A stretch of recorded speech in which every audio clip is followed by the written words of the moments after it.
Friends, welcome to the Inspire academics.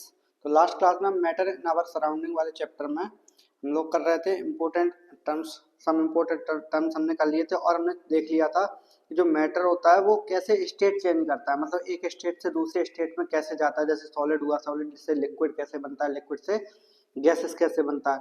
और हमने कुछ क्वेश्चंस भी कर लिए थे, है ना। और अब हम करने वाले हैं एक नई प्रोसेस जिसे हम बोलते हैं इवेपोरेशन।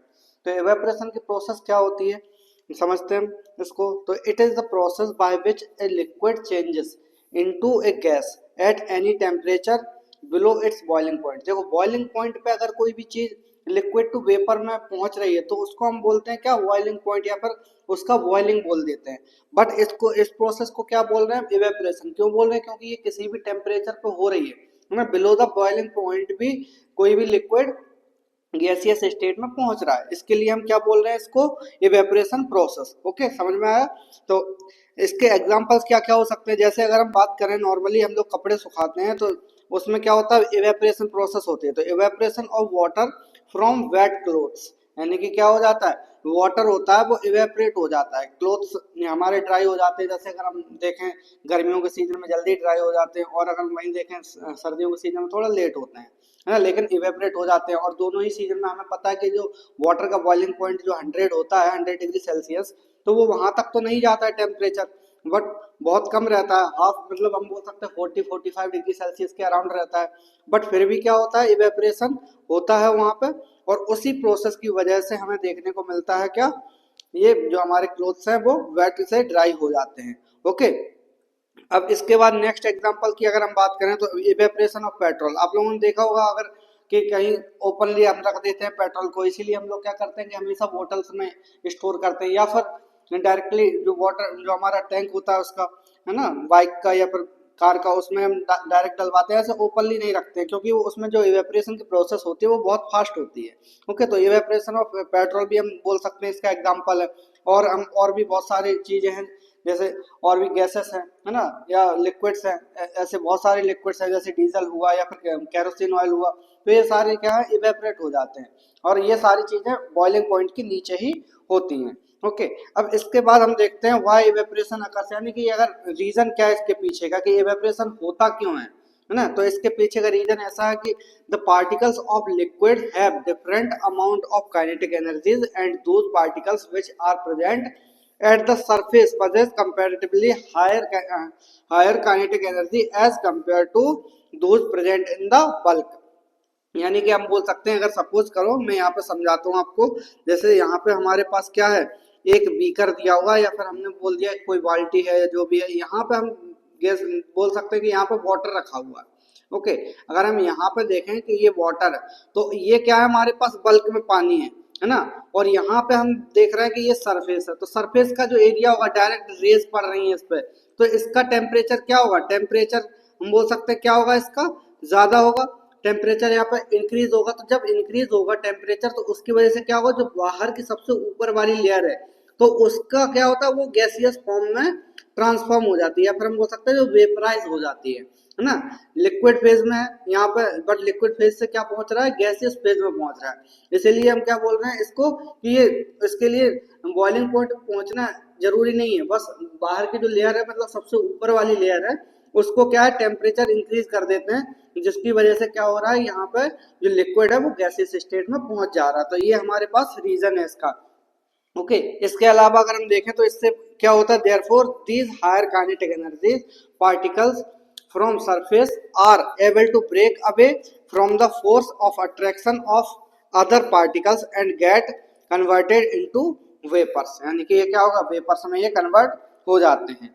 ओके, तो यानी कि हम बोल सकते हैं ऊपर वाले जो पार्टिकल्स होंगे वो पहले क्या होंगे, कन्वर्ट हो जाएंगे गैसेस में, और फिर उसके बाद क्या होगा, जब ये वाले इवेपोरेट हो जाएंगे तो दूसरी लेयर हम बोल सकते हैं आएगा, तो दूसरी लेयर भी धीरे धीरे करके इवेपोरेट हो जाएगी। तो इस टाइप से हम बोल सकते हैं जिनकी ज्यादा काइनेटिक एनर्जी होती है वो सारे एक तरह से धीरे धीरे करके इवेपोरेट हो जाते हैं। या फिर हम बोलते हैं, देखो एक चीज होती है कि एक बॉइलिंग पॉइंट है, जैसे तो बॉइलिंग पॉइंट पे क्या होता है कि सारे पार्टिकल्स जितने भी होते हैं वो 100% हम बोल सकते हैं कि बॉइलिंग पॉइंट की वजह से लिक्विड टू वेपर में कन्वर्ट होना ही है। लेकिन बिलो द बॉइलिंग पॉइंट क्या होता है कि जब जितने पार्टिकल्स है जिनकी एनर्जी हाई होती है वो गैसेस स्टेट में पहुंच जाते हैं। ओके, अब इसके बाद हम देख सकते हैं कुछ फैक्टर्स होंगे जो इवेपोरेशन को अफेक्ट करेंगे, यानी फैक्टर्स अफेक्टिंग इवेपोरेशन। सबसे पहले अगर हम देखें तो पहली चीज है टेम्परेचर। तो अगर हम बोल सकते हैं टेम्परेचर क्या होगा, डायरेक्टली प्रोपोर्शनल होगा इवेपोरेशन। ओके, इवेपोरेशन के लिए डायरेक्टली प्रोपोर्शनल होगा, यानी कि हम बोल सकते हैं जब भी हम टेम्परेचर को, यानी कि टेम्परेचर हमने क्या किया, इंक्रीज जैसे जैसे हम करते जाएंगे वैसे ही हम बोल सकते हैं इवेपोरेशन की प्रोसेस भी इंक्रीज होगी। ओके, तो इस टाइप से हम इसको समझ सकते हैं। अब क्यों होगा ये, ऐसे रीजन क्या है इसके पीछे, देखो समझो इस चीज को। जैसे अगर वही वाला एग्जांपल फिर से लेता हूँ मैं एक बार, ये जैसे अगर सपोज करो कि हमारे पास ये दिया हुआ है ना, ये कंटेनर हमारे पास, तो जितनी ज्यादा रेज क्या होंगी, रेज मतलब लाइट हम बोल सकते हैं, या फिर एनर्जी जितनी ज्यादा यहाँ पे जाएगी तो उतनी ही ज्यादा एनर्जी जो सरफेस वाले मॉलिक्यूल्स हैं वो लेंगे, है ना।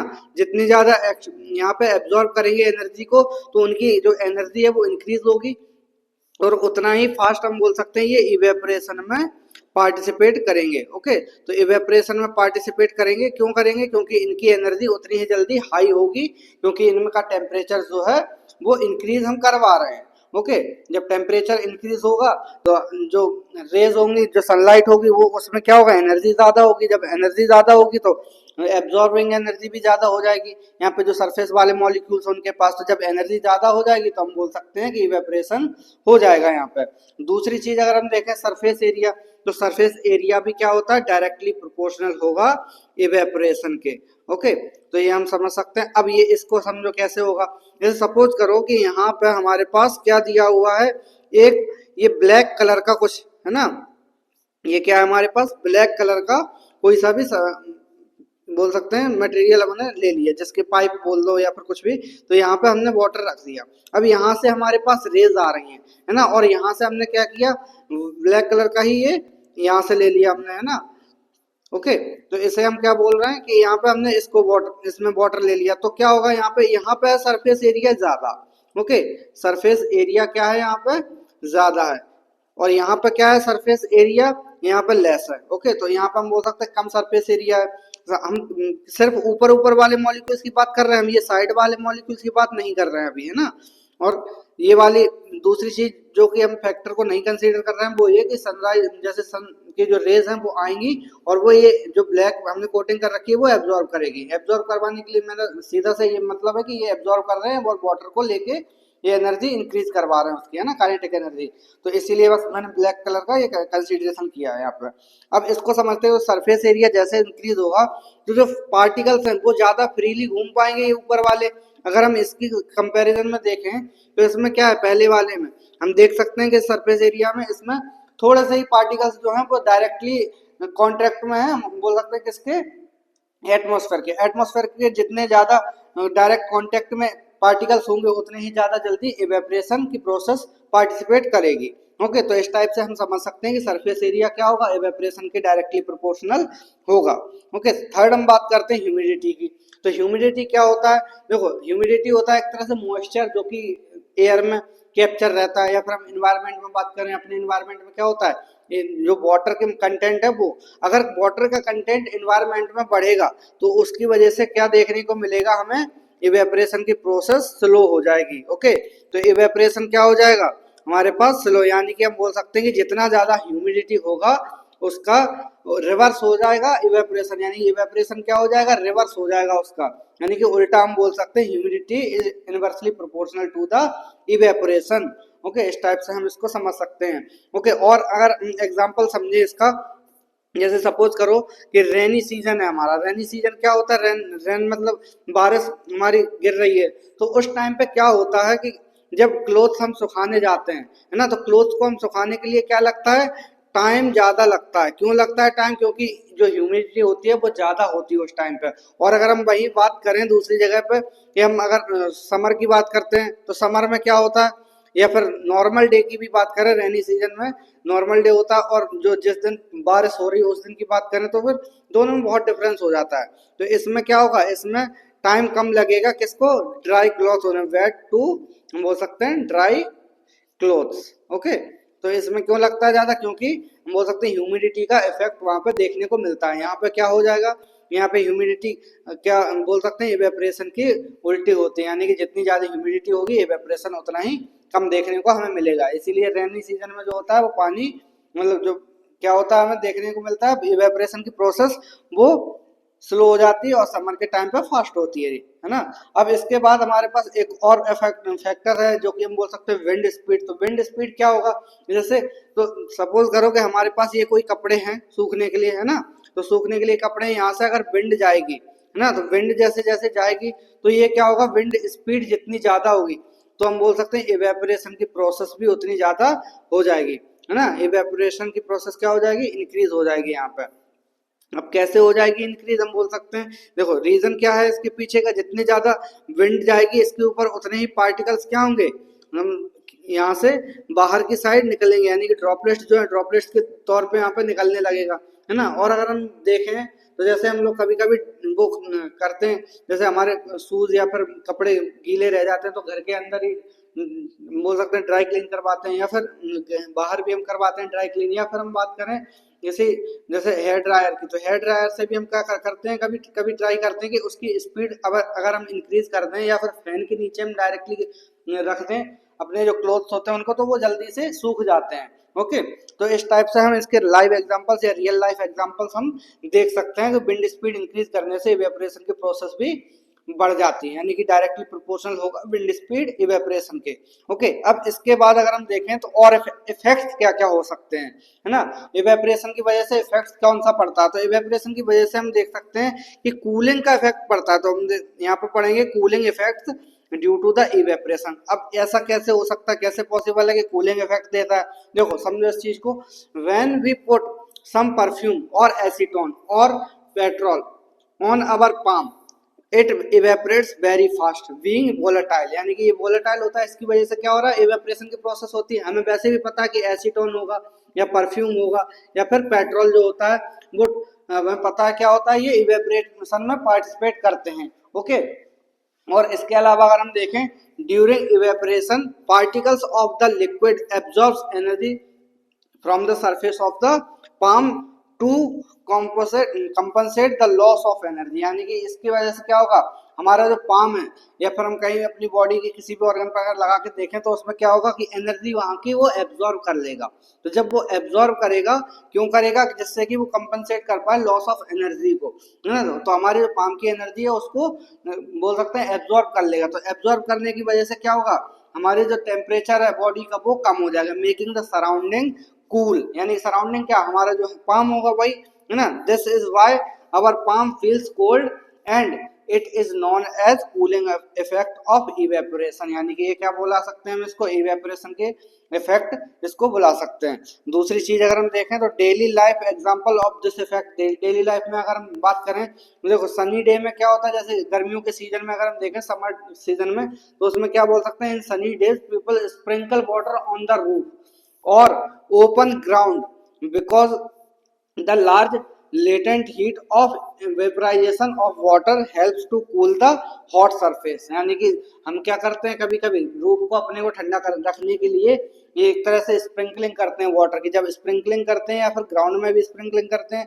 तो स्प्रिंकल करते हैं वाटर का, तो फिर उसकी वजह से क्या होता है, सरफेस एरिया मतलब जो हमारा सरफेस है जहाँ पर भी हम स्प्रिंकल कर रहे हैं वाटर को, वहां से इवेपोरेशन की प्रोसेस देखने को मिलती है। तो इवेपोरेशन की प्रोसेस देखने को मिलेगी तो उसकी वजह से क्या होगा, जो एनवायरनमेंट है थोड़ा सा ठंडा होने का चांस बढ़ जाता है ना। तो उसमें क्या होता है, जो वेपराइजेशन हो जाएगा वेपर जो वाटर का, तो उसकी वजह से क्या होगा, कूलिंग इफेक्ट वो छोड़ देता है। इसी की वजह से सनी डे में या गर्मियों के सीजन में हमें देखने को मिलता है कि बहुत सारे लोग स्प्रिंकल करते हैं वाटर का अपने रूफ पर, या फिर हम बोल सकते हैं कि जिनके पास ग्राउंड है वो ग्राउंड में भी करते हैं। ओके, नेक्स्ट अगर हम देखें एग्जाम क्वेश्चन है हमारे पास, यहाँ पे हमारा ये जो सिलेबस था वो खत्म हो चुका है। अब कुछ एग्जांपल्स जो एनसीईआरटी के हैं और कुछ एक्स्ट्रा एग्जांपल्स हैं वो हम लोग कर लेते हैं, जिससे कि इस पे हमारे टॉपिक पे और अच्छे से कमांड बनी रहे, है ना। तो आज हम समझते हैं पहला क्वेश्चन क्या है, why should be wear cotton clothes in summer. तो इसके पीछे का रीजन क्या है कि हमें ऐसा क्यों करना चाहिए कि हमें यही सब समर के टाइम पे एक तरह से कॉटन के जो क्लोथ्स हैं वही क्यों पहनने चाहिए, है ना। ये क्वेश्चन है हमारे पास। तो हम बोल सकते हैं क्या, we perspire more because of the mechanism of our body keeps us cool, यानी कि हम बोल सकते हैं एक तरह से ये समझो इफेक्ट को, इवेपरेशन का ही प्रोसेस होता है, इसमें भी पार्टिसिपेट करता है। देखो समझो कैसे कि हमारी बॉडी जो होती है, मतलब हम बोल सकते हैं ह्यूमंस, ये क्या करते हैं, ये एक तरह से स्वेट को निकालते हैं ना, स्वेट को गर्मियों के सीजन में ज्यादा निकालते हैं ना, तो स्वेट को क्या करते हैं, फिर उसके बाद ये जाएगा हमारे कॉटन की क्लोथ्स में, है ना, तो कॉटन की क्लोथ्स में जैसे ही जाएगा तो यहाँ से होगी प्रोसेस क्या, इवेपरेशन की, है ना। तो जब ये इवेपरेशन हो रहा है प्रोसेस, तब क्या होगा, इसकी वजह से इवेपरेशन की प्रोसेस, तो ये क्या होगा, कूल डाउन होगा, कुछ टाइम के बाद कूल होगा, कूलिंग इफेक्ट, क्योंकि हमें पता है कूलिंग इफेक्ट छोड़ता है इवेपरेशन जब भी प्रोसेस होगी।